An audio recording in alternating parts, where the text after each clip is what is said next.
Oke,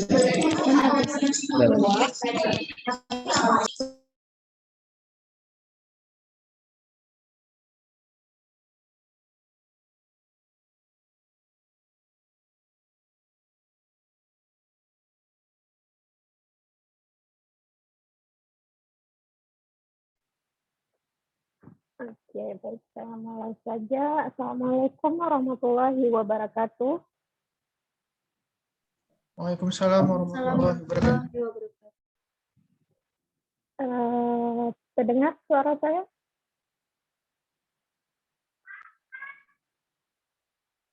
Didengar, Bu. Dengar ya, jelas ya, nggak ada nggak ada gangguan. Dan ya baik, mohon maaf telat kita mulai. Kenapa? Karena kalau online saya sebetulnya sudah menyediakan video kuliah. Jadi istilahnya seharusnya saya nggak perlu menjelaskan panjang lebar lagi. Jadi kalian nonton sendiri dulu. Nanti kalau memang ada pertanyaan, nah baru nanti kita akan bahas. Ya. Nah, jadi oke. Kuisnya udah dikerjakan kan? Kuisnya nggak banyak, cuma 5 soal kalau nggak salah saya. Jadi kemungkinan sekitar beberapa pertemuan ini nanti akan ada kuis. Jadi biasanya kuisnya saya buka di awal kuliah, ya di awal ataupun di akhir kuliah. Ya siap-siap aja. Oke. Nah, jadi hari ini kita masuk ke materi model data relasional. Jadi model data relasional ini yang udah kita bahas minggu lalu bahwa data ini bisa kita modelkan. Ada beberapa jenis ya, yang versi lama itu ada yang hierarki, juga ada yang network. Nah, namun udah nggak dipakai lagi. Nah, tapi yang masih dipakai sampai saat ini itu model data apa? Model data relasional. Ya. Nah, jadi model data relasional ini udah saya tampilkan sekilas minggu lalu. Nah, hari ini akan kita lihat lebih detail apa itu model data relasional. Nah, jadi pada model data relasional ini nanti kita akan berkenalan dengan diagram yang namanya diagram entity relationship diagram atau IR diagram, ya IR diagram. Nah, namun sebelum saya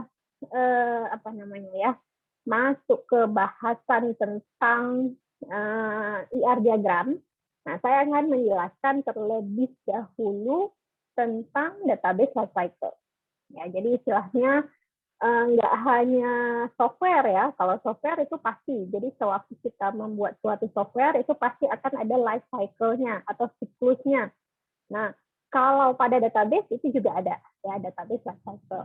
Nah, jadi apa saja tahapan-tahapan yang ada pada database life cycle ini ya siklus ya. Jadi kalau udah dibilang cycle itu adalah siklus hidupnya database gitu ya.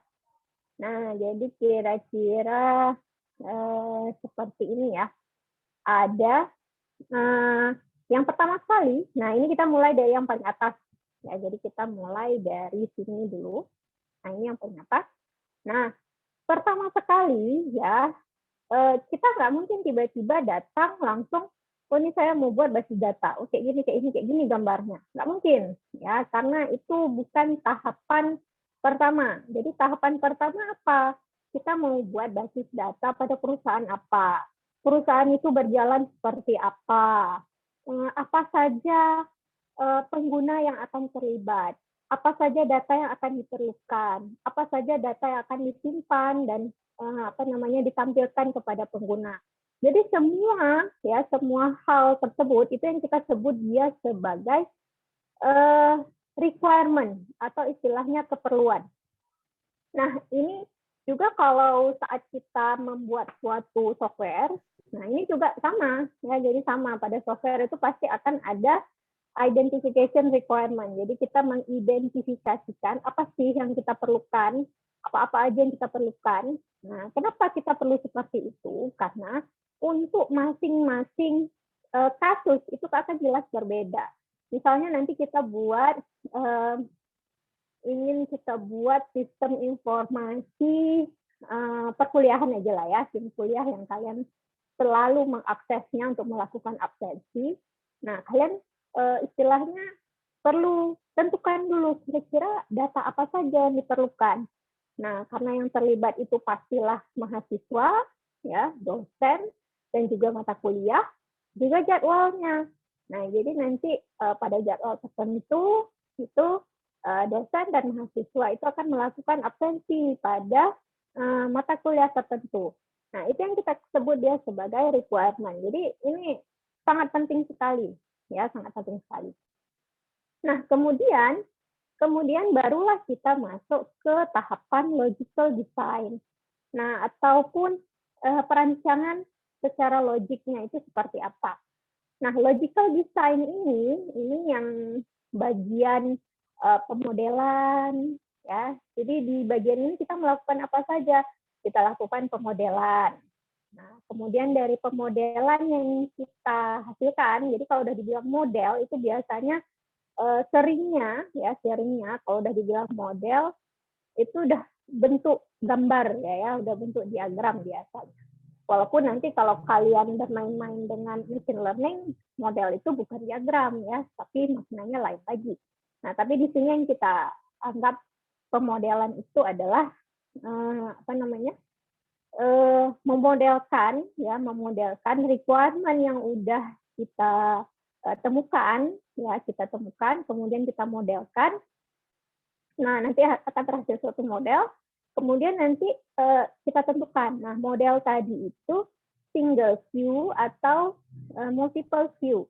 Jadi tampilannya itu nanti pada satu aja, ya, satu halaman semuanya, ataupun multiple view. Jadi maknanya tampilannya itu nanti bisa untuk user yang berbeda-beda, itu tampilannya bisa beda. Ya, misalnya seperti apa ya?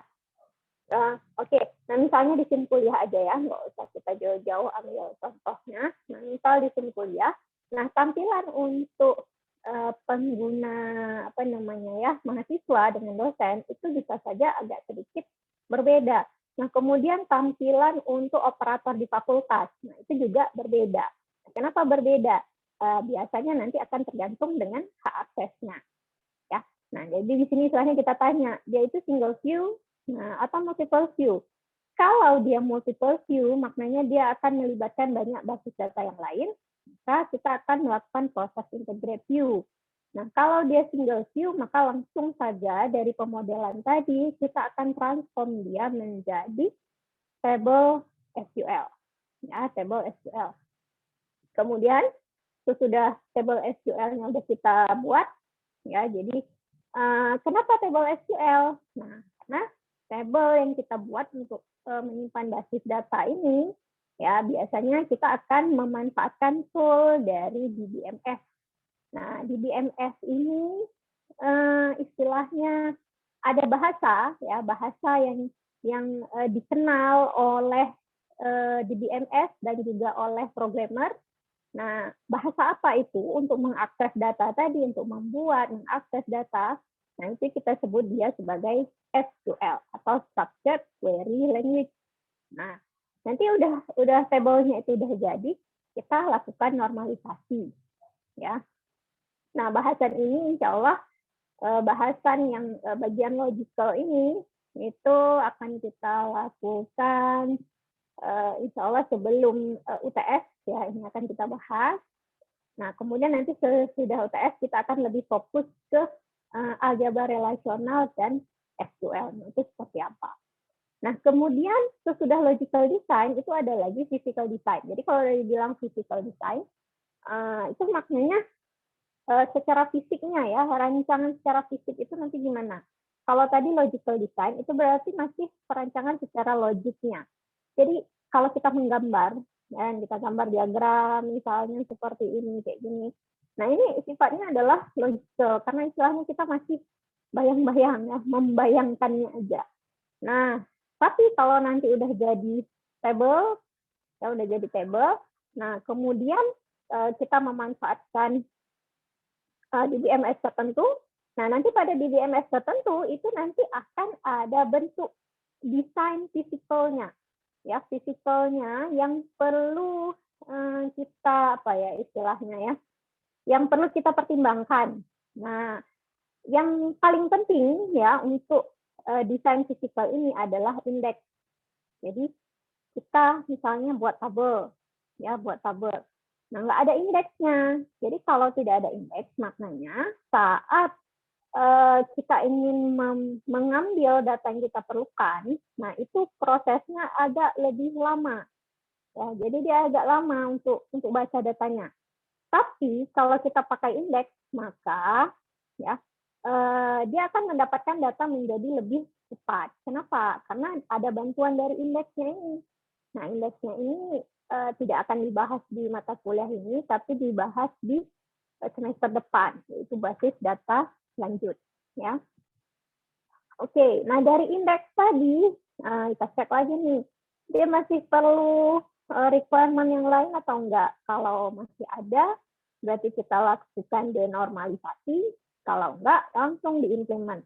Nah, makna diimplement apa ya? Berarti kita masukkan ke dalam basis datanya dan nanti bisa langsung digunakan oleh user, baik itu programmer ataupun user end user ya, user terakhir yang akan mengakses basis data itu dengan menggunakan interface tertentu.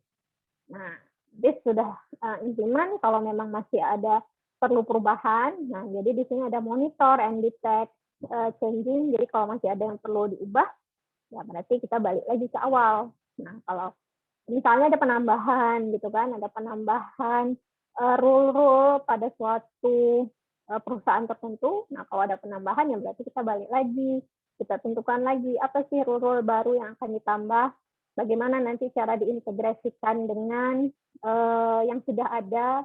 Ya, jadi makanya di sini dikatakan sebagai cycle atau siklus. Jadi kalau udah namanya siklus itu berarti kita putar, balik lagi, nanti balik lagi dan seterusnya. Ya, jadi seperti itu dia prosesnya siklus. Oke. Nah, ini yang tadi saya jelaskan. Sebetulnya ringkasnya udah saya jelaskan tadi. Jadi requirement analysis ini kita lakukan apa aja? Analisis keperluan. Nah, yang paling penting itu kita ingin mendapatkan ya suatu spesifikasi keperluan. Ini output kita pada tahapan ini. Nah, apa saja nanti yang ada pada spesifikasi keperluan itu? Nah, ada nanti proses bisnis. Nah, ini yang paling penting. Jadi kita mau tahu dulu yang berjalan saat ini seperti apa.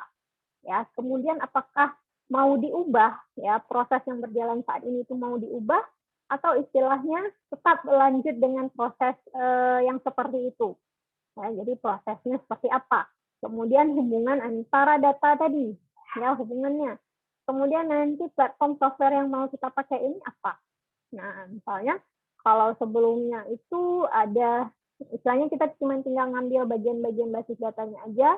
Nah, yang udah ada tuh basis datanya itu pakai MySQL misalnya. Ya berarti ya supaya dia sejalan gitu. Jadi kita nggak perlu ngubah-ngubah platform software, ya udah berarti kita lanjut lagi menggunakan MySQL. Ya. Nah, jadi itu semuanya adalah keperluan. Nah, contohnya misalnya kayak gini. Nah, misalnya ada misalnya di sini lah orangnya kita ya sebagai database designer.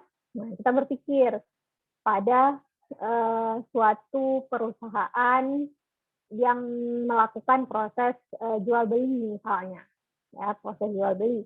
Nah, jadi nanti kita pikir, nah kalau ada proses jual beli berarti ada produknya. Nah, berarti nanti akan ada data-data produk.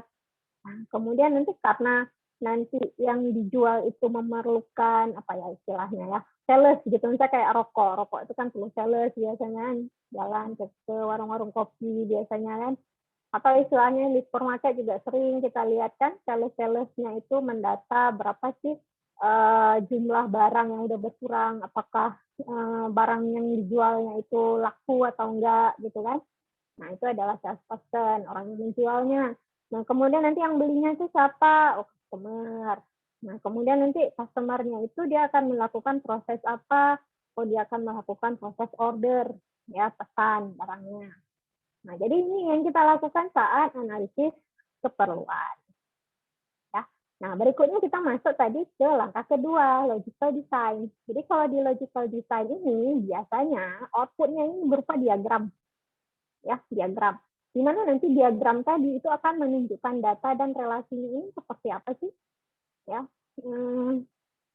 Nah, diagram yang biasanya digunakan itu ada dua.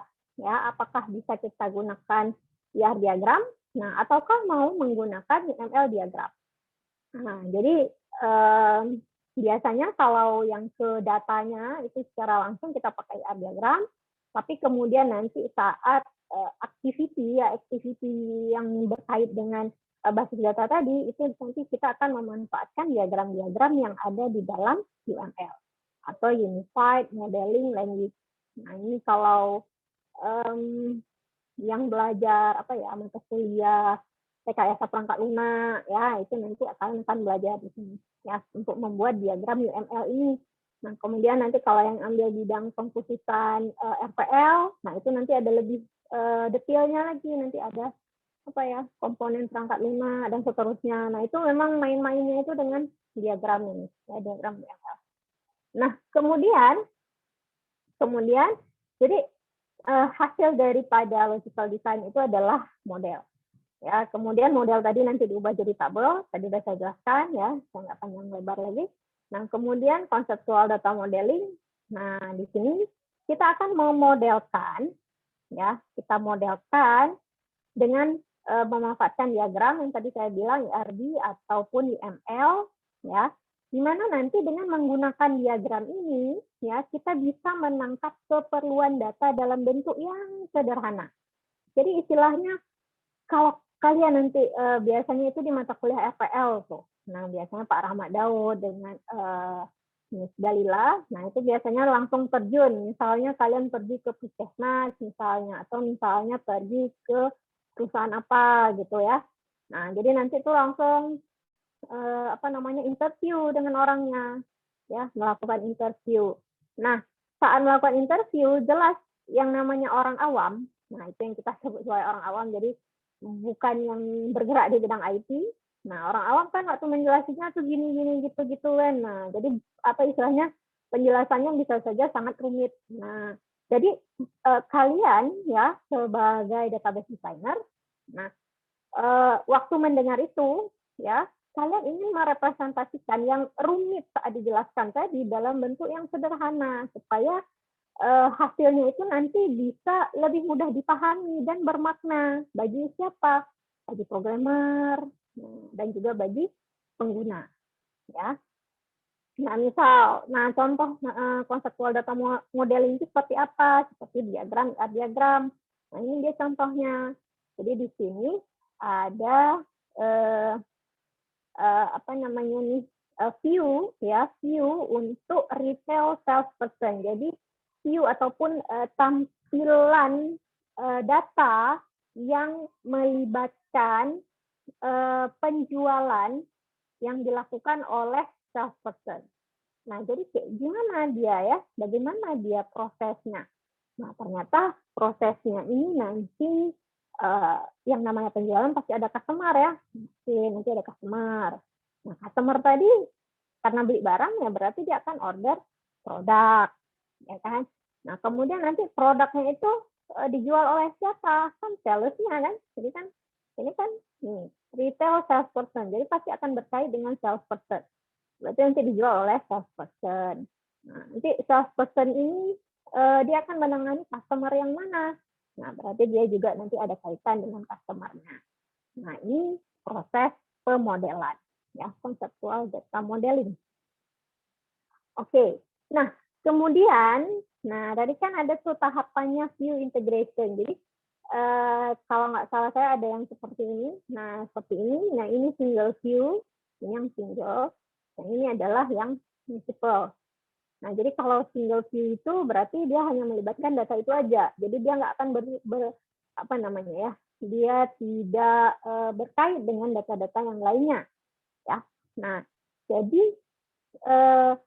kalau multiple, ya berarti karena multiple, maka dia perlu data-data lain. Jadi istilahnya nggak hanya data itu aja, dia perlu data yang lainnya lagi. Nah, jadi makanya di sini dikatakan sebagai penggabungan pandangan. Kenapa? Karena nanti saat kita melakukan modeling tadi, bisa saja itu nggak hanya satu orang, bisa aja 2 orang yang menggambarnya. Nah, jadi kita menggabungkan view tadi sehingga tidak ada ketidakkonsistenan akibat dari perbedaan persepsi. Ini kebalik ya, bukan sehingga muncul, sehingga tidak muncul ya. Oh, salah. Sehingga tidak muncul ketidakkonsistenan akibat perbedaan persepsi. Nah, juga untuk menghindari redundant, ketidakkonsistenan pada model dan seterusnya. Nah, jadi biasanya view integration ini nanti akan melibatkan penghalusan pada diagram. Nah, seperti apa aja? Nanti kita lihat lebih detail ya pada pertemuan keberapa ya, lupa. Tapi beberapa ini, misalnya identifikasi sinonim, ya, kemudian agregat, kemudian generalization. Nah, ini semuanya tahapan yang ada pada view integration. Ya, misalnya ini yang contoh yang tadi ya, penjualan barang oleh salesperson ke customer. Nah, kalau kita lihat di sini, ini adalah menggabungkan. Jadi awalnya seperti ini. Jadi kalau customer view, nah customer view itu dari sisi customer dia cuma melihat apa? Customer itu akan melakukan order barang. Udah, seperti itu aja. Nah, tapi nanti dari sisi apa ya istilahnya ya, salesperson-nya itu nanti seperti apa? Lebih detail lagi.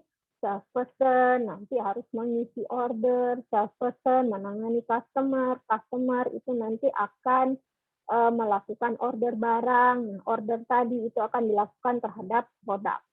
Nah, jadi kan ini ada 2 nih, ya, ada dua ya. Jadi yang pertama ini adalah salesperson, kemudian ada customer view. Nah, jadi kan karena banyak view-nya tadi, maka kita akan menggabungkan dia. Ya, kita gabungkan di apa istilahnya untuk menghindari ketidakkonsistenan terhadap perbedaan persepsi tadi. Ya, misalnya kayak ini kan customer view. Ini kan dia melakukan order, padahal yang diorder itu kan adalah barang kan. Nah, jadi kan pasti harusnya di bagian customer dia melakukan ordernya terhadap barang. Nah, jadi istilahnya kita apa namanya ya? Kita gabungkan view tadi supaya dia konsisten. Nah, sesudah nanti digabungkan, sudah melalui proses digabungkan, nah nanti baru kita akan mengubah ya, kita ubah jadi bentuk tabel-tabel basis data. Nanti kita masukkan dia ke dalam DBMS dengan memanfaatkan SQL. Ya. Nah, jadi nanti ada proses yang kita sebut sebagai mapping, ya, pemetaan. Jadi dari bentuk diagram kita petakan dengan aturan-aturan tertentu ke bentuk tabel, ya, tabel SQL. Oke, nah ini dia. Nah ini contohnya ya. Jadi dari apa sih tadi? Diagram tadi itu jadi kira-kira tabelnya itu seperti ini. Ada beberapa tabel. Ini ada aturannya. Nah, aturannya nanti kita lihat kemudian. Ini kita lihat sekilas dulu. Nah, aturannya itu nanti kita lihat mungkin di minggu depan atau minggu berikutnya lagi. Oke, nah berikutnya itu adalah normalisasi. Jadi tabelnya udah ada. Nah, tabelnya ini udah ada. Kemudian kita lakukan normalisasi. Kenapa kita lakukan normalisasi? Karena nanti kita ingin supaya tidak ada data yang redundant. Nah, data redundant ini istilahnya datanya itu akan berulang-ulang. Jadi dia didata pada satu tabel, juga didata pada tabel yang lain. Nah, kan redundant jadinya. Nah, sehingga biasanya saat data ada yang redundant seperti itu, biasanya kita akan melakukan normalisasi. Nah, saat melakukan normalisasi itu biasanya kita akan melakukan split. Ya, split itu maknanya tabelnya itu kita bagi 2. Ya, bagi 2 ataupun bagi 3. Nah, nanti akan ada tahapan-tahapannya pada materi penormalan. penormalan. Oke. Nah, berikutnya seperti tadi saya jelaskan, baru kita masuk ke perencanaan fisikal. Nah, fisikal nanti itu akan melibatkan hal-hal yang bentuknya fisik, ya, bukan fisik maknanya kita bisa lihat, enggak juga. Tapi makna fisik ini dia akan berkaitan langsung dengan DBMS-nya. Ya, jadi dia berkaitan langsung dengan tool DBMS yang kita gunakan. Nah, seperti apa? Nah, contohnya misalnya indexing, ya, indexing, clustering, partitioning, material view, denormalization, dan lain-lain. Ya. Oke. Kemudian kalau udah, nah barulah nanti kita implementasikan rancangan tadi, ya kita implementasikan dengan menggunakan DDL, Data Definition Language. Nah, kemudian untuk mengakses ataupun mengubah datanya, maka kita akan memanfaatkan Data Manipulation Language, ya ataupun DML.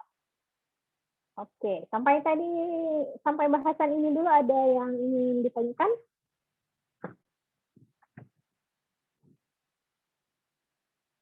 Ada? Bu, untuk yang di diagram ERD tadi itu kan ada nomor-nomornya, itu belum dijelasin kan? Diagram diagram. Oke. Nanti akan saya jelaskan. Oh ya, Bu. Ya. Di halaman berapa ya? Halaman terakhir ya kalau nggak salah ya. Nanti akan saya jelaskan. Satu dulu. Ya. Jadi saya sebetulnya tadi saya suruh nonton, tapi tetap saya review juga supaya lebih paham ya. Nah kemudian nah kita masuk ke model data relasional. Jadi model data relasional ini merupakan salah satu tahapan pada logical design, yaitu saat kita melakukan conceptual data modeling. Nah, jadi apa yang akan kita lakukan di sini? Ya, kan di dalam model data relasional, ya kita akan menggambarkan entitas dan relasi dalam bentuk tabel-tabel yang disebut dengan relasinya. Nah, kemudian tabel nanti itu hasilnya seperti apa? Ya, seperti tabel Excel juga. Jadi tabel 2 dimensi, ada baris, ada kolom. Nah, biasanya barisnya ini itu menggambarkan datanya, kolomnya ini akan menggambarkan atributnya. Nah, namun nanti bedanya apa? Ya, bedanya apa? Jadi antar tabel tadi nanti ada kaitannya. Jadi nggak hanya berdiri sendiri seperti itu, ya, tetap akan ada kaitannya. Oke, nah di dalam IR diagram ini, ya sebetulnya asal-muasalnya itu dari mana? Dari persepsi terhadap dunia nyata ataupun namanya real life, ya. Dimana kalau pada dunia nyata ini kita pasti akan melihat bahwa akan sangat banyak objek yang ada, baik itu berupa objek fisik ataupun non fisik. Nah, objek ini yang kita sebut dia sebagai entity. Nah, antar objek tadi itu nanti akan ada hubungannya. Nah, hubungan tadi kita sebut dia sebagai relationship. Jadi ada objeknya, sebutannya entity atau entitas. Kemudian hubungan antara entity tadi kita sebut dia sebagai relationship. Nah, pemodelan tadi itu kita memanfaatkan IR diagram. Nah, apa saja simbol utama dalam IR diagram? Ada 4. Jadi yang pertama seperti ini untuk entitas, elip itu untuk atribut, diamond untuk relasi, dan garis itu yang akan menghubungkannya. Nah, kita lihat dulu satu-satu. Nah, entitas ini seperti apa? Jadi kalau udah dibilang entitas itu maknanya objek ya. Jadi bisa fisik ya, bisa juga berupa konsep. Nah, kalau fisik misalnya rumah kan nampak ya, kita lihat manusia juga nampak, kendaraan, peralatan dan lain-lain. Nah, itu semuanya objek fisik. Nah, ada juga yang berupa objek konsep, seperti apa? Pekerjaan, ya, perusahaan, rencana, kasus, dan lain-lain. Nah, ini kan kenapa dikatakan konsep? Ya, karena istilahnya yang nggak bisa kita pegang, gitu kan. Kalau fisik kan berarti bisa kita pegang. Nah, kalau konsep itu sifatnya, dia itu ada, ya, dia itu memiliki data-data tambahan, ya, di mana nanti antar data-data tadi itu nanti bisa kita bedakan secara unik dengan objek yang lain. Misalnya antara pekerjaan dengan perusahaan, beda kan?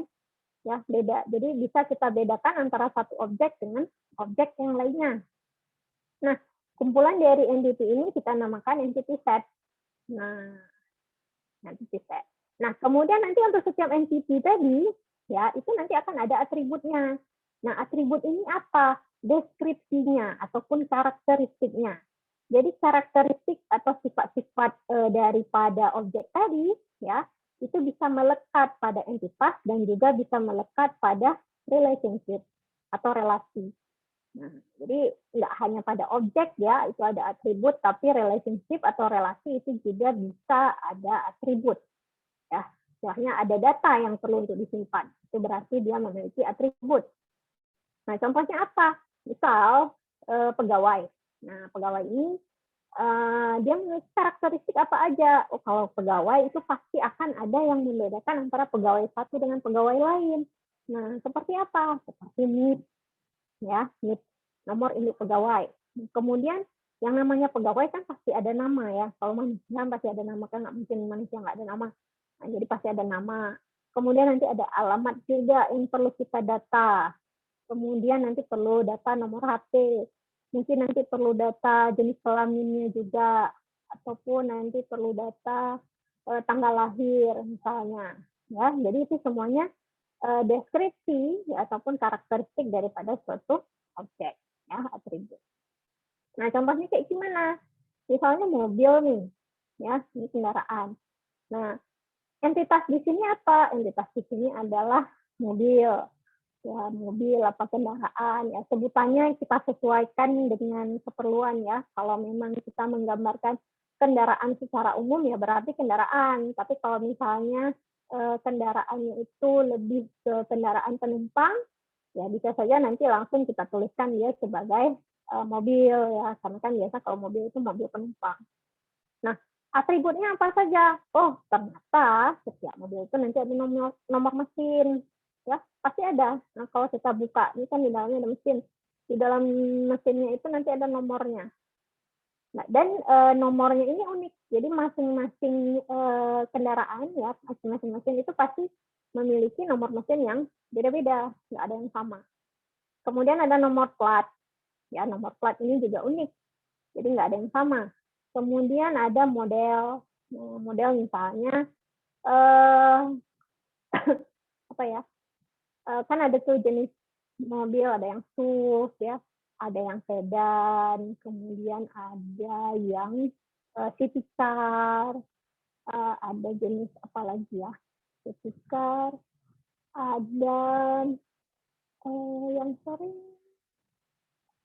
kira-kira seperti itulah ya modelnya. Jadi dari model ini kita bisa langsung tahu bahwa mobil ini kira-kira apa namanya ya, bentuknya itu seperti apa. Jadi dia akan beda antara SUV dengan sedan, itu kan pasti beda. Kemudian merek, nah pasti akan ada merek ya. Harga juga, warna juga, kemudian tahun pembuatan. Nah ini kira-kira beberapa contoh atribut dari entitas mobil. Nah kemudian, nah contoh misalnya ada entitas yang lainnya lagi nih.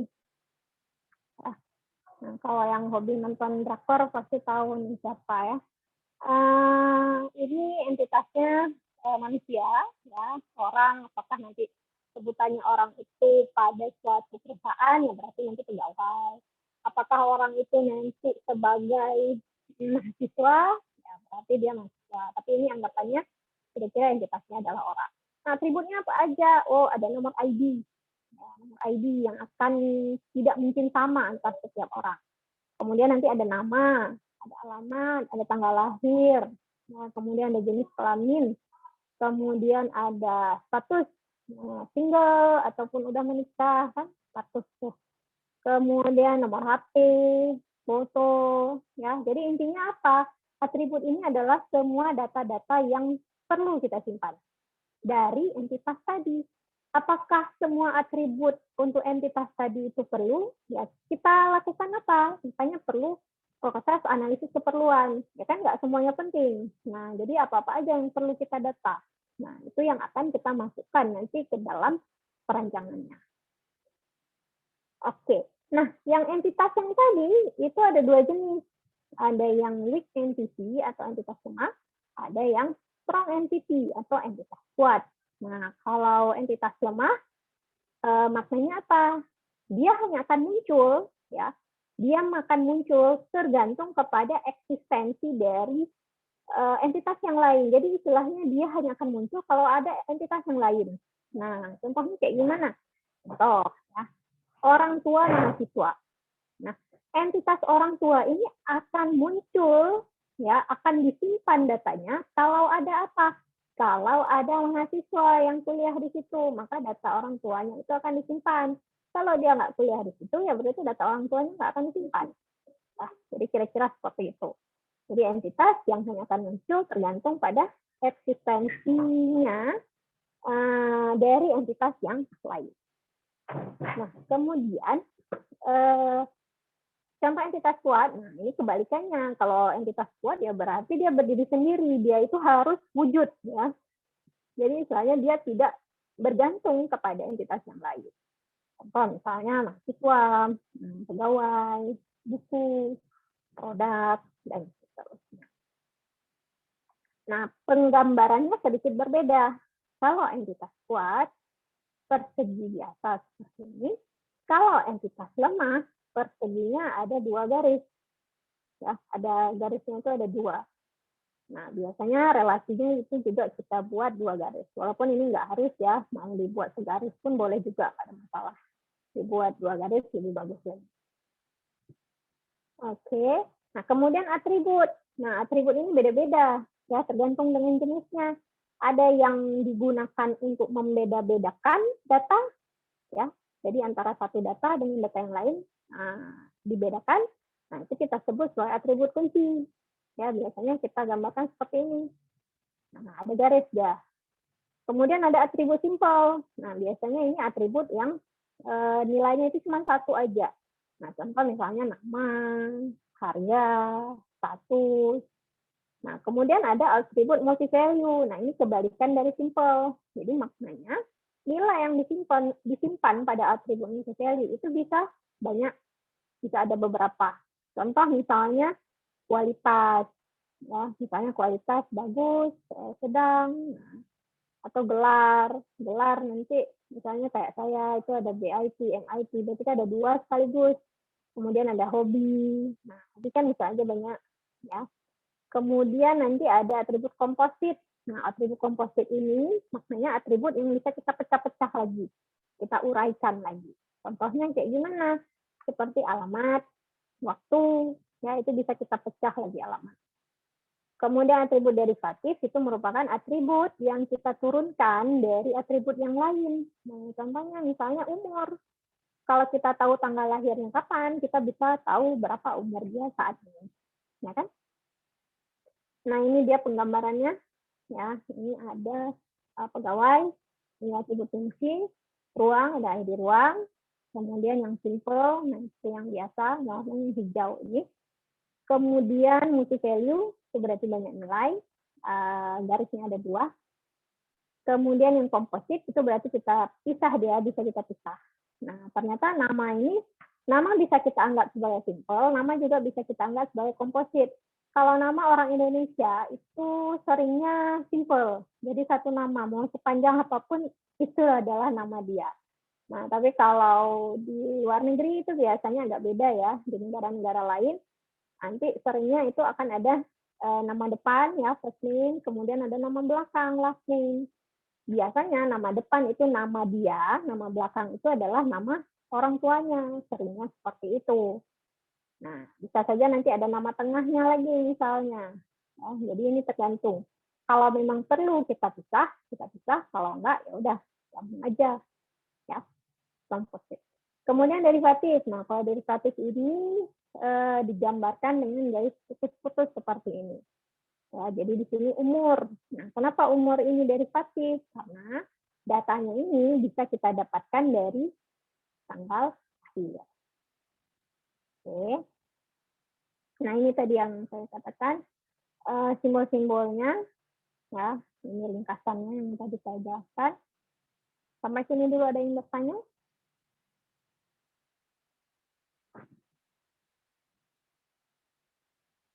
Ada? Oke, saya lanjut ya. Nah, derajat relationship. Nah, derajat relationship. Nah, ada yang unari.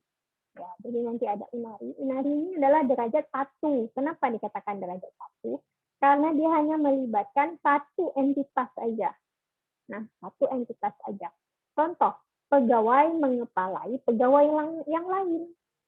Ya kan? Jadi sama-sama pegawai nih. Kan ada kepalanya, istilahnya ketuanya, ataupun kepala bagian, atau apapun itu. Nah, jadi intinya ada pegawai yang akan mengepalai pegawai yang lain. Karena dia hanya melibatkan satu entitas saja, maka ini sebutannya derajat 1, ya, unari.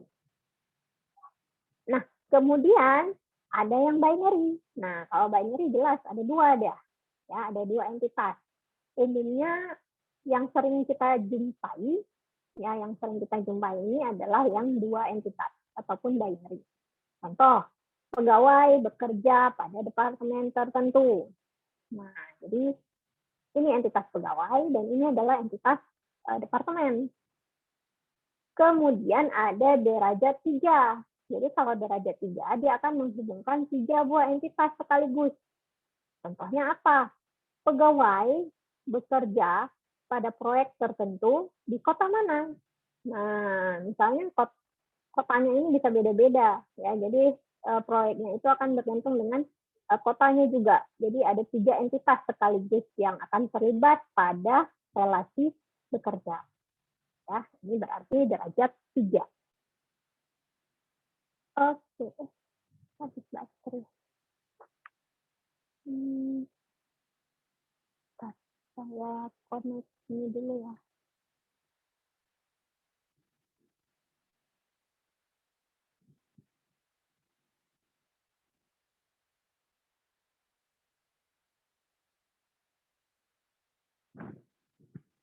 Saya connect ke ini dulu.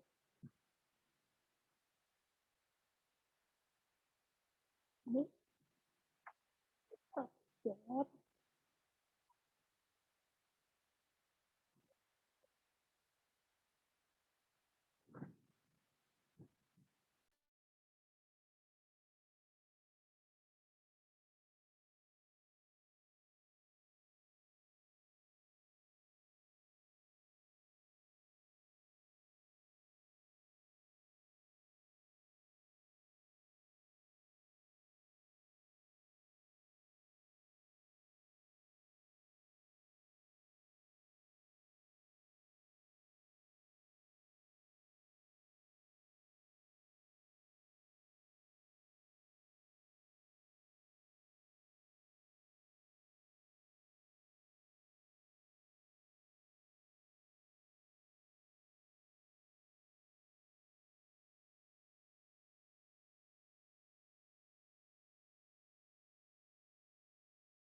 Kita nggak bisa share lagi.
Oke, maaf ya. Tadi nggak muncul. Ini jadi terkeluar lah saya jadi.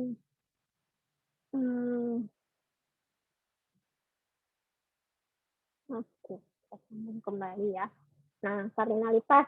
Jadi kalau tadi ada derajat, maka ada kardinalitas juga. Nah, jadi kalau kardinalitas ini seperti apa? Nah, ada 3 jenis. Ya, jadi dia akan menggambarkan berapa jumlah satu entitas itu berelasi dengan entitas yang lainnya. Jadi ada satu entitas itu berelasi dengan entitas lain, itu ada berapa sih jumlahnya? Nah, ataupun istilahnya batasan jumlah maksimum entitas pada setiap hubungan. Itu semuanya makna daripada kardinalitas. Nah, ada 3, ada yang one to one, satu ke satu, one to many, dan many to many. Nah, kalau one to one ini seperti apa? Ya, jadi satu entitas itu akan melibatkan satu entitas yang lain. Nah, contoh ya, kita baca kayak gimana? Satu pegawai itu mengepalai satu departemen. Ya kan nggak mungkin banyak-banyak departemen kan, pasti satu departemen. Kemudian satu departemen itu dikepalai oleh satu pegawai. Kan nggak mungkin rame-rame pegawainya yang mengepalai satu departemen kan, jadi pasti satu-satu. Nah, ini contoh dari relasi satu-satu. Nah, kemudian relasi one to many atau satu ke n itu seperti apa? Nah, contoh antara departemen dengan pegawai. Jadi kita bacanya kayak ini ya. Nah, jadi kardinalitasnya itu letaknya di ujung sebelah sini, bukan sebelah sini. Jadi departemen memiliki banyak pegawai. Oke, departemen memiliki banyak pegawai. Jadi kardinalitasnya di ujung sini. Ya, kenapa? Karena kan maknanya satu entitas itu melibatkan ada berapa jumlah dari entitas yang lain. Nah, jadi makanya di sebelah sini dia, di sebelah ujung ya, di sebelah entitas yang lainnya kita tulis. Ya. Kemudian satu pegawai itu dimiliki hanya oleh satu departemen saja. Nah, oke. Nah, itu maknanya ya, kardinalitas. Kemudian many to many. Jadi kalau many to many gimana? Ya banyak ke banyak. Misalnya pegawai dengan project. Nah, satu pegawai itu akan menyelesaikan banyak project. Ya, walaupun nggak sekaligus. Jadi istilahnya project yang akan diselesaikan itu banyak ya, satu persatu. Nah, kemudian project itu tadi ya, satu project itu akan diselesaikan oleh banyak pegawai. Nah, ya. Jadi kardinalitas itu letaknya di ujung sebelah sini, jangan kebalik. Karena sering kadang-kadang waktu ujian ada yang menjawabnya itu kebalik. Jadi dia naruhnya di sini, padahal harusnya sebelah sini, gitu. Ya, jadi satu pegawai menyelesaikan banyak proyek, satu proyek diselesaikan oleh banyak pegawai. Oke, nah kemudian ada batasan partisipasi. Jadi kalau batasan partisipasi ini menjelaskan keberadaan suatu entitas tergantung pada entitas lain melalui suatu relasi, apakah wajib, ya wajib itu mandatory bahasa Inggrisnya, atau pilihan, ya opsional, boleh ada, boleh nggak ada.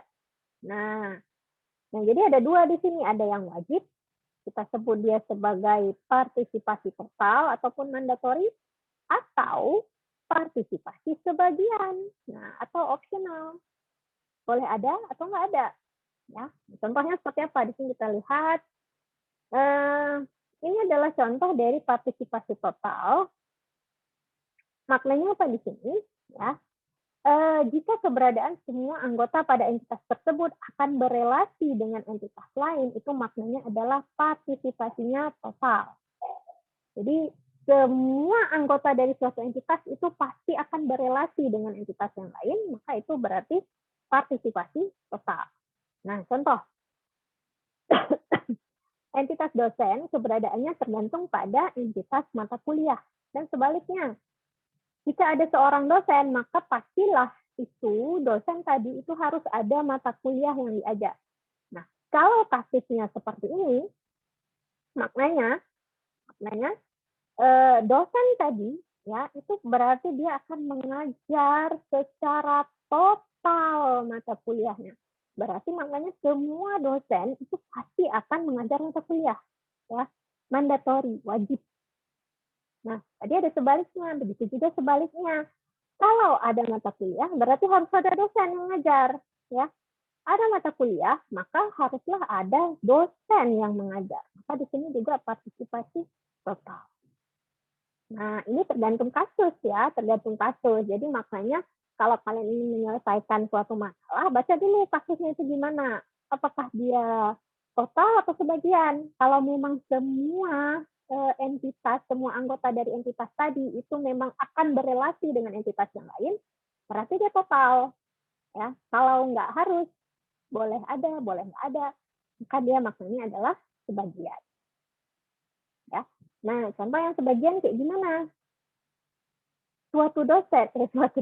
Suatu entitas dikatakan berpartisipasi sebagian jika tidak semua anggota pada entitas tersebut akan berelasi dengan entitas yang lain. Contoh, tidak semua dosen menjadi koordinator sesama dosen. Nah, jadi misalnya kayak gini.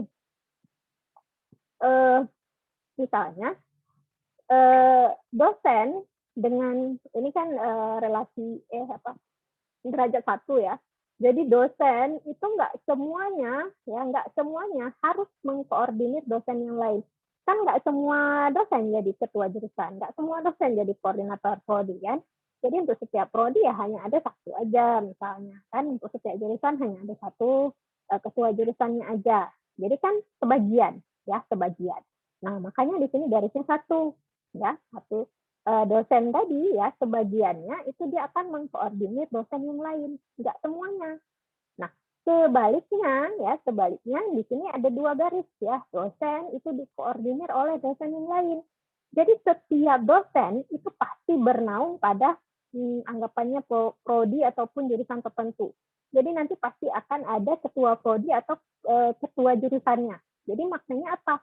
Setiap dosen itu pasti akan ada dikoordinir oleh dosen yang lain. Nah, karena pasti ada ya, semua anggota dosen itu ada koordinatornya, maka di sini adalah partisipasi total. Ya. Paham ya? Nah, ini contoh lainnya nih, ya. Profesor meng-guide student. Jadi maknanya gimana? Ya, jadi profesor itu, setiap profesor itu pastilah harus ada, ya jadi istilahnya wajib ada. Pokoknya kalau dia udah profesor, maka dia harus membimbing student, ya harus membimbing mahasiswa. Nah, maka disebut dia total. Jadi semuanya harus. Nah, tapi student itu apakah dia akan dibimbing oleh profesor semuanya? Bisa saja enggak. Ya, kalau mahasiswa tugas akhir aja atau mahasiswa S2 aja yang akan dibimbing oleh profesor. Kalau dia belum tugas akhir atau istilahnya belum ada masih level S1 mungkin dia belum dibimbing oleh profesor. Jadi hanya sebagian saja, maka di sini kita sebut ya partial atau partisipasi sebagian. Ya. Nah, ini contoh diagram IR. Ini yang sederhana aja, ya. Diagram IR pada suatu fakultas. Fakultas ada mahasiswa, ya fakultas itu didaftar oleh banyak mahasiswa. Satu mahasiswa itu mendaftar pada satu fakultas. Dan satu fakultas itu memiliki banyak dosen. Satu dosen itu dimiliki hanya oleh satu fakultas saja. Mungkin banyak-banyak fakultas, pasti satu. Nah, satu dosen itu mengajar banyak mata kuliah. Satu mata kuliah misalnya diajar oleh satu dosen aja. Nah, satu mata kuliah itu diambil oleh banyak mahasiswa. Satu mahasiswa itu mengambil banyak mata kuliah. Jadi itu cara kita membacanya. Ya, antara relasi antar entitas tadi, kemudian kardinalitasnya itu seperti apa cara kita bacanya, ya, seperti yang tadi saya jelaskan. Ada yang bertanya? Tadi pertanyaannya yang mana ya? Nomor 1, 2, 3 ya. Yang ini ya, latihan ini ya maksudnya ya. Betul. Tadi ada yang nanya, apa tanya? Ya, betul kan yang dimaksud? Yang di step 1 tadi kan ada diagramnya, Bu. Yang itu di Slide 1. step 1, Bu. Hah? Slide? Step 1, step 1. Oh, step 1. Step 1 yang ini ya. Ini betul. Oh, 2B, Bu. Salah. Oh, 2B. Ini dia. Ya. Iya, Bu. Ya. Apa yang ditanyakan? Enggak, yang tentang konektivitas tadi. Tapi udah paham. Oh, udah paham. Udah. Ini kan tadi saya bilang kalau dia ada multiple view, maka kita gabungkan. Nah, jadi istilahnya mungkin kita bekerja bersama rekan-rekan kita untuk melakukan proses identifikasi keperluan, kemudian perancangan. Nah, misalnya kawan kita itu bagian customer-nya, kita bagian first person-nya, jadi masing-masing buat rancangannya. Nah, waktu dilihat, loh, kok nggak matching gitu ya, kok beda. Nah, jadi kita akan melakukan proses view integration. Ya, kita gabungkan nanti menjadi satu diagram IR diagram. Oke, kalau tidak ada tadi udah sampai sini. Ya, nah, jadi tahapan kita ya saat kita melakukan perancangan diagram ini, yang pertama sekali sesudah kita melakukan analisis keperluan ya, sudah kita analisis keperluan kan kita udah tahu tuh proses bisnisnya, apa-apa saja nanti usernya dan seterusnya. Nanti kita tentukan. Nah, identifikasikan apa saja sih entitasnya yang terlibat. Nah, kemudian atribut kunci apa saja. Ya, jadi untuk entitas tadi nanti perlu atribut kunci apa aja yang untuk membedakan data-datanya. Nah, kemudian nanti relasinya itu seperti apa. Nah, untuk relasi tersebut, apakah perlu ada forensinya? Ya. Nah, kemudian kita tentukan lagi derajat dan kardinalitasnya ini seperti apa. Ya, apakah derajat 1, derajat 2, derajat 3, atau kardinalitasnya 1 N, M ke N, ya, mini ke mini. Nah, itu kita tentukan. Kemudian nanti baru tahap akhirnya istilahnya ini proses refinement. Ya, refinement kita lihat kembali mana yang kurang, kita tambahkan atribut-atribut yang lain yang penting, yang bukan kunci, dan seterusnya. Nah, itu langkah-langkah kita. Nah, kemudian di sini ada konvensi penamaan. Nah, biasanya kita akan memilih nama untuk entitas, atribut, dan relasi itu yang menggambarkan maknanya. Jadi kita usahakan kalau orang baca nama, entitas, atribut, atau relasi tadi, dia udah kebayang apa maksudnya. Nah, jadi istilahnya jangan suka-suka juga. Ya. Jadi kita nggak bisa juga suka-suka. Kenapa? Supaya karena tujuan dari diagram itu untuk memudahkan nanti saat programmer atau database designer mengimplementasikannya itu di dalam CDMS. Jadi kalau namanya itu aneh, nggak bisa dipahami, kan akan susah ya. Jadi perlu nanya-nanya lagi.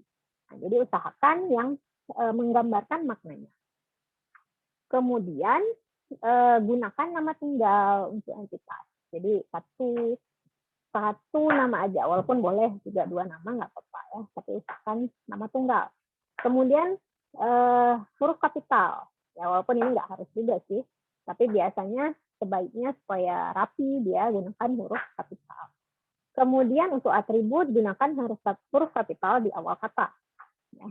Kemudian ini lagi tipsnya, 2 tips ini yang paling penting.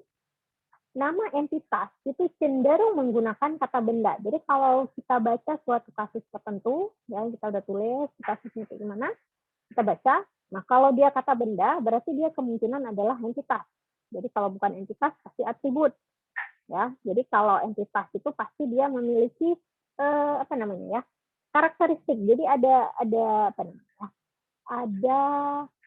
Ada sifat-sifatnya, gitu ya. Nah, kemudian kalau relasi itu cenderung menggunakan kata kerja. Nah, itu tipsnya. Walaupun tidak selalunya seperti itu, tapi biasanya seperti itu. Oke, ini latihan ya. Berapa udah? 10 menit lagi ya. Oke, ini latihan tulis di buku masing-masing. Sebenarnya saya ada buat linknya di learning nggak ya? Salah. Atau tulis di buku masing-masing aja lah, nggak harus dikumpul, tapi dibuat. Jadi kita sama-sama belajar. Nah, mahasiswa meminjam buku. Nah, apa entitas pada deskripsi ini? Mahasiswa meminjam buku. Apa entitasnya? Mahasiswa dan buku. Mahasiswa dan buku. Mahasiswa dan buku. Ya, betul. Jadi kan tadi ada tipsnya, kata benda biasanya entitaskan. Kalau kita lihat di sini kata benda itu mahasiswa dengan buku. Jadi itu adalah entitasnya. Kemudian, nah latihan kedua nih, nyambung-nyambung latihannya ya. Kalau nggak sempat nanti kita sambung minggu depan. Nah, latihan kedua, pada saat mendaftar menjadi anggota perpustakaan fakultas, ya, dicatatlah nama, nomor mahasiswa, dan alamat mahasiswa. Ya. Setelah itu, mereka baru bisa meminjam buku di perpustakaan. Buku-buku yang dimiliki perpustakaan banyak sekali jumlahnya. Tiap buku memiliki data, nomor buku, judul, pengarang, penerbit, tahun terbit. Satu buku bisa ditulis oleh beberapa pengarang. Nah, tentukan entitas, atribut, dan relasi dari deskripsi di atas dengan menggambarkan IR diagramnya. Gimana? Apa aja entitas ini? Mahasiswa, buku, fakultas. Mahasiswa, mana kata-kata mahasiswa? Menjadi Perpustakaan anggota fakultas. Perpustakaan Fakultas, mahasiswa. perpustakaan fakultas, mahasiswa, apalagi? Buku. Itu entitasnya. Kemudian relasinya kita buat dulu lah ya. Nah, mahasiswa,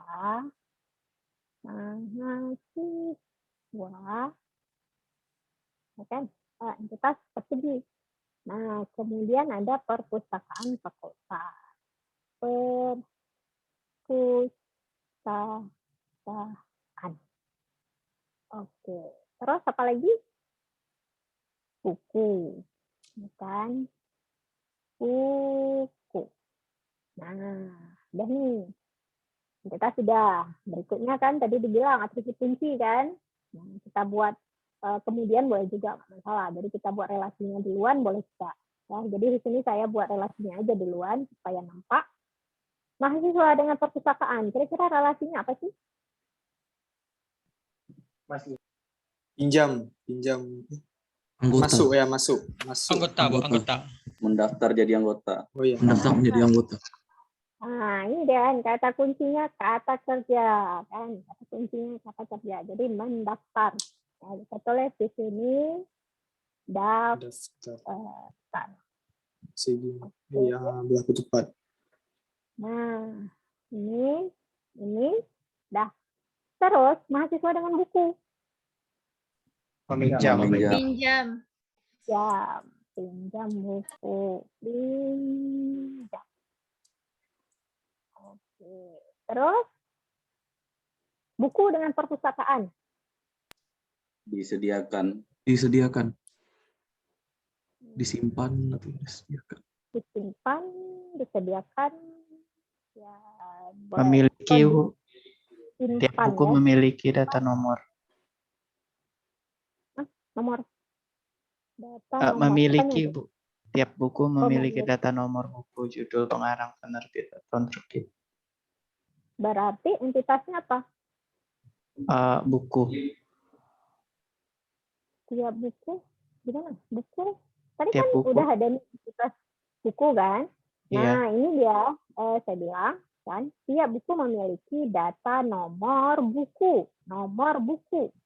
Ya, nomor buku, judul, pengarang, penerbit, tahun terbit ya. Nah, ini apa maknanya? Ini Atribut. entitas atau atribut? Atribut.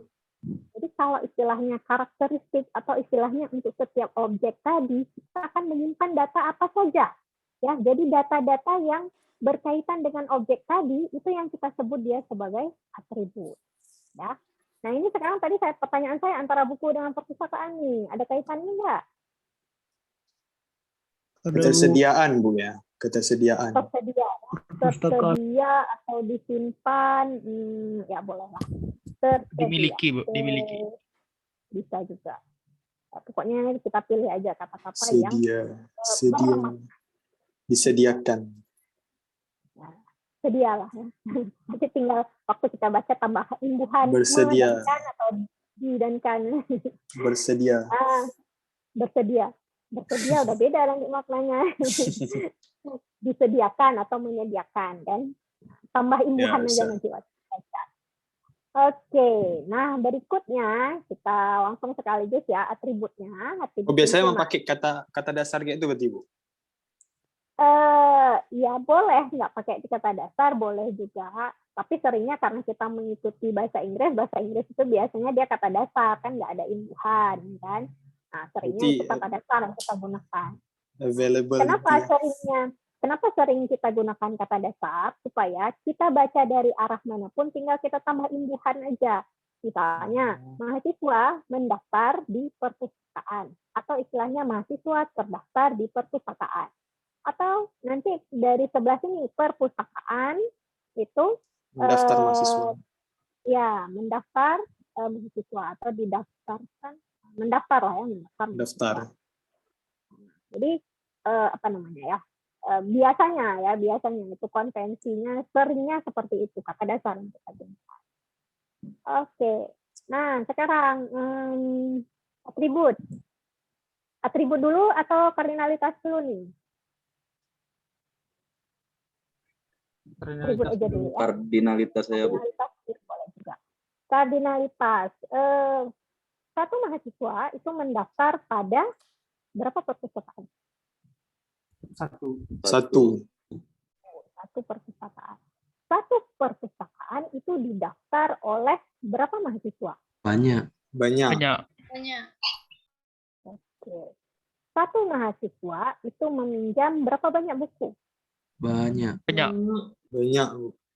Bisa banyak, kan? Nah, satu buku itu dipinjam oleh berapa mahasiswa? Satu. Banyak enggak? Bisa berganti-ganti. Kayak gini dia. Jadi kan ini kadang-kadang tergantung kasusnya juga seperti apa ya. Kalau misalnya, nah ini tadi buku-buku yang dimiliki perpustakaan banyak sekali jumlahnya. Kalau kita anggap satu buku itu nanti bisa ada beberapa salinan, ya satu buku, satu judul buku itu bisa memiliki beberapa salinan, misalnya ada 2 atau 3 salinan, makanya dia bisa dipinjam oleh banyak mahasiswa sekaligus. Paham? Kan buku kan? Kan nanti ada data buku nih, ada data buku apa. Nah, buku tadi nggak hanya satu. Nah, jadi ada beberapa kopi, misalnya ada 3, misalnya kalau bukunya itu populer banget, ada 4 misalnya. Nah, berarti kan maknanya buku-buku tadi itu bisa dipinjam bersamaan oleh banyak mahasiswa. Ya. Nah, tapi kalau memang sudah tertulis dengan pada kasusnya memang udah ditulis bahwa satu buku itu hanya boleh dipinjam oleh satu mahasiswa aja. Jadi untuk satu buku cuma satu salinan aja. Nah, misalnya udah tertulis satu buku satu salinan aja, berarti hanya bisa dipinjam oleh satu mahasiswa aja. Ya, paham ya? Jadi ini kita akan memahaminya tergantung dari kondisi bisnis rule-nya itu seperti apa. Nah, karena di sini nggak ada dijelaskan bahwa satu buku itu hanya oleh satu mahasiswa aja, karena kan di sini udah dibilang nih banyak, kan? Nah, berarti kita menganggap aja bisa terdiri dari beberapa kopi atau beberapa salinan. Jadi di sini bisa kita buat dia sebagai menu. Ya, menu. Oke, nah kemudian buku itu disediakan oleh satu perpustakaan. Satu perpustakaan itu menyediakan berapa buku? Banyak buku. Banyak sekali jumlah kan. Nah, sekarang atribut. Nah, atribut boleh kita tambah. Jadi kalau selain daripada yang di sini boleh kita tambah yang lain, boleh juga. Nah, tapi kita tambah yang ada di sini dulu ya. Pada saat mendaftar menjadi anggota perpustakaan fakultas. Berarti perpustakaan ini ada atribut apa nih? Ada ID anggota. ID anggota di mahasiswa. Kan, mahasiswanya yang punya Buku, ID-nya. buku. Bisa. Buku ini bisa. Fakultas. Jadi nanti masing-masing fakultas itu bisa saja ada perpustakaannya sendiri. Berarti nanti untuk setiap perpustakaan itu bisa dimiliki oleh fakultas tertentu. Paham maksudnya? Jadi perpustakaan ini lokasinya di fakultas yang mana? Kan kita mau tahu kan? Kan mahasiswa pinjam buku di perpustakaan. Nah, karena di sini sudah jelas-jelas tertulis fakultas, berarti anggapannya itu bisa banyak fakultas. Maksudnya kayak gini, masing-masing fakultas itu ada perpustakaan sendiri. Ya, kalau di Unsia kan enggak ya, Unsia kan terpusat. Nah, mungkin kalau di tempat lain beda. Nah, jadi nanti setiap fakultas ada perpustakaan sendiri. Fakultas yang lain ada perpustakaan sendiri. Berarti maknanya apa? Misalnya, setiap perpustakaan tadi itu akan ada data fakultasnya. Paham? Paham. Ya. Nah, ini adalah atribut kuncinya ya, fakultas. Kemudian, saat mendaftar jadi anggota, dicatatlah nama, nomor mahasiswa, dan alamat mahasiswa. Itu atribut dari Mahasiswa. Mahasiswa. Berarti nanti ada nomor, ya, nomor NHS. Nah, karena udah nomor pasti beda-beda, nanti sama. Berarti ini adalah atribut kunci, ya kan? Kemudian nama, nama kan boleh aja sama, nggak ada masalah. Nama, kemudian alamat. Oke, bisa dipahami? Oke, buku-buku yang dimiliki perusahaan banyak sekali jumlahnya. Tiap buku memiliki data, nomor buku. Nah, ini kan berarti udah atribut ya. Atributnya dari buku apa aja?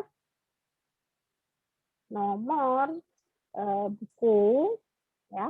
Kalau udah dibilang nomor itu pasti beda, ya nggak boleh sama. Kalau udah dibilang nomor ID atau nomor itu biasanya kita gunakan sebagai pembeda antara satu data dengan data yang lain. Biasanya dia merupakan atribut kunci. Ya. Kemudian judul lagi kan? Judul. Apalagi yang lain? Pengarang.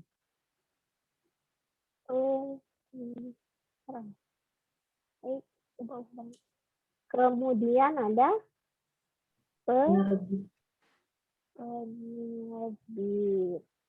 Kemudian ada tahun terbit. Ya, tahun terbit. Oke. Nah, di sini ada kata-kata tambahan nih, informasi tambahan.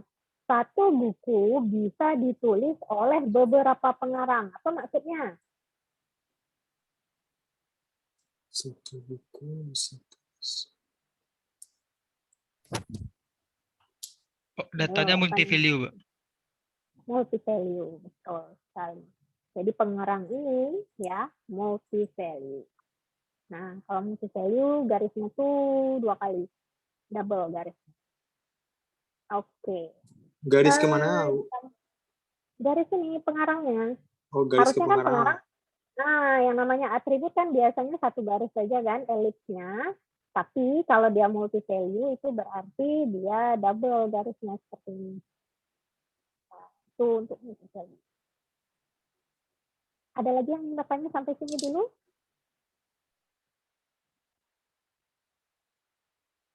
Ada? Nggak ada?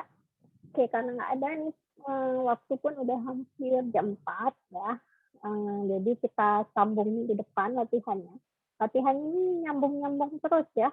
Nanti sampai 5 apa ya kalau nggak salah latihan. Itu kita sambung di depan aja. Ya. Insya Allah biasanya nanti seperti tadi saya jelaskan, setiap pertemuan itu sering akan ada kuis. Kalau nggak kuis ya berarti latihan. Jadi apakah latihannya itu nanti dikumpul atau nggak dikumpul ya tergantung ini ya, tergantung keperluannya. Kalau perlu dikumpul ya kumpul, kalau enggak ya udah kerjakan sendiri aja. Yang penting paham. Oke, baik. Kalau memang tidak ada lagi, oh ya, udah ada jadwal ini praktikum. Lagi didiskusikan, Bu. Oh, lagi didiskusikan, belum ada jadwal pasti ya. Oke. Insya Allah memang kalau memang udah ada jadwalnya, dalam minggu ini udah bisa masuk praktikum ya. Kalau memang belum ada jadwal, karena biasanya tentuin jadwal dulu, nanti hubungi laboran untuk fixkan apa ruangan lab yang dipakai itu apa. Kalau udah langsung bisa praktikum ya. Tapi kalau memang belum, ya udah nggak apa-apa. Antara minggu ini atau minggu depan lah insya Allah ya dimulai ya. Oke, ada lagi yang ditanyakan? Ada. Ini kalau memang tidak ada, kelas kita pada hari ini saya akhiri di sini. Insya Allah apa yang saya jelaskan itu bisa dipahami. Kalau memang masih kurang paham, lihat aja di e-learning cuma ada videonya. Dan insya Allah video hari ini juga akan saya share ya. Tapi biasanya tergantung saya ada waktu untuk inputnya lagi, upload ke YouTube-nya lagi. Yang punya minggu lalu aja belum sempat saya upload. Tapi saya usahakan ya, nanti saya upload juga ke e-learning. Oke, baik. Saya akhiri saja. Assalamualaikum warahmatullahi wabarakatuh. Waalaikumsalam warahmatullahi wabarakatuh. Waalaikumsalam.